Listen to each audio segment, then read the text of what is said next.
മുട്ടത്ത് വടക്കേൽ ജോസ്. പിന്നെ കഴിഞ്ഞ ആഴ്ച ഞാൻ എല്ലാവരോടും പറഞ്ഞായിരുന്നു, പ്രസന്റ് വിളിക്കുമ്പോ ആരും പ്രസന്റ് ടീച്ചർ എന്ന് പറയണ്ട, വചനം പറഞ്ഞാ മതി. അതെന്തുവാ? ഓ, ഒരിത്തിരി പോകുന്ന ഒരു വാക്യം വചനം പഠിച്ചവരാണോ നിനക്ക് അത്ര ബുദ്ധിമുട്ട്? എല്ലാരും വചനം പറഞ്ഞാ മതി. വചനം പറയാത്തവരൊക്കെ അവിടെ എഴുന്നേറ്റുന്നോ? വചനം പറഞ്ഞിട്ട് അവിടെ ഇരുന്നാ മതി. ഏലിക്കുട്ടി വാഴപ്പടവിൽ, മറിയം ഏമാങ്ങിക്കൽ ഉണ്ടോ? നിങ്ങളുടെ ആരുടെ സ്കൂളിലെ പേരൊന്നുമില്ല. അറിയാലോ, മാമോദിസ പേര് നമ്മൾ വിളിക്കുന്നത്. സ്കൂളിലെ പേര് വിളിക്കണം എന്നൊക്കെ ചില അച്ഛനോട് പറഞ്ഞെന്ന് കേട്ടു, ഞാൻ അറിഞ്ഞു. അങ്ങനെ സ്കൂളിലെ പേരൊന്നും വിളിക്കാൻ പറ്റത്തില്ല. കഴിഞ്ഞ ആഴ്ചയെ നമ്മൾ എവിടെയായിരുന്നു എടുത്തു നിർത്തിയത്? ധനഹാ തിരുനാൾ. ധനഹാ തിരുനാളിനെ കുറിച്ച് എഴുതിക്കൊണ്ട് വരാൻ ആരോടൊക്കെയാ ഞാൻ ഏൽപ്പിച്ചിരുന്നേ? എവിടെ ആൾക്കാരൊക്കെ എവിടെ? എഴുന്നേറ്റ്. എട്ടിക്കാട്ടല്ലേ നീ? എട്ടിക്കാട്ട മത്തായിയുടെ മോൻ, മൂത്തമോൻ. ഇന്നോട്ടല്ല ഞാൻ പറഞ്ഞത് എഴുതിയിട്ട് വരണമെന്ന്. എഴുന്നേറ്റ്. എഴുതിയോ? അതെന്തോ നീ എഴുതാതെ വന്നത്?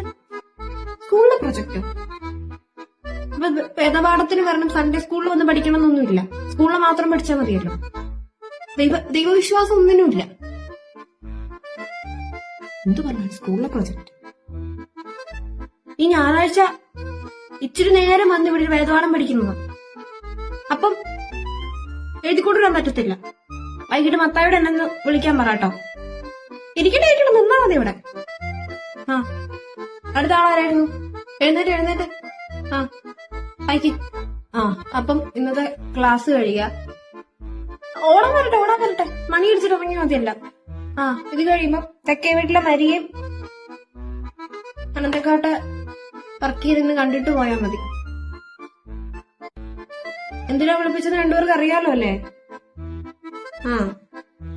കണ്ടേച്ച് പോയാൽ മതി അങ്ങോട്ട്. പിന്നെ പല വട്ടം നിങ്ങളോട് ഞാൻ പറഞ്ഞിട്ടുണ്ട്, പള്ളി വരുമ്പോ മാന്യമായ വസ്ത്രത്തിൽ വരണം. അവിടെ ഇവിടെ എഴുത്തും കുത്തുമുള്ള ഷർട്ടും ടീഷർട്ടും ബനിയനൊന്നും ഇട്ട് വരരുതെന്നു. പെമ്പിള്ളാരോടാണെങ്കിൽ മറക്കേണ്ടതൊക്കെ മറച്ച് വൃത്തിയായിട്ട്, മുട്ടിന് താഴെ ഇറക്കമുള്ള, പറ്റുവാണെങ്കിൽ അടി വരെയുള്ള ഉപ്പായിട്ട് വരണം ഞാൻ പറഞ്ഞിട്ടുണ്ട്. എലിസബത്തിന്റെ അമ്മേനെ ഞാനൊന്ന് കാണുന്നുണ്ട്. മക്കളെ ഇങ്ങനെയാണോ വഴിയിലോട്ട് വിടുന്നതെന്ന് എനിക്കൊന്ന് ചോദിക്കാം. പിന്നെ ഇതുപോലെ കയ്യില് നെറ്റൊന്നും പിടിപ്പിച്ചുകൊണ്ട് ആരും ഇങ്ങോട്ട് വരണ്ട.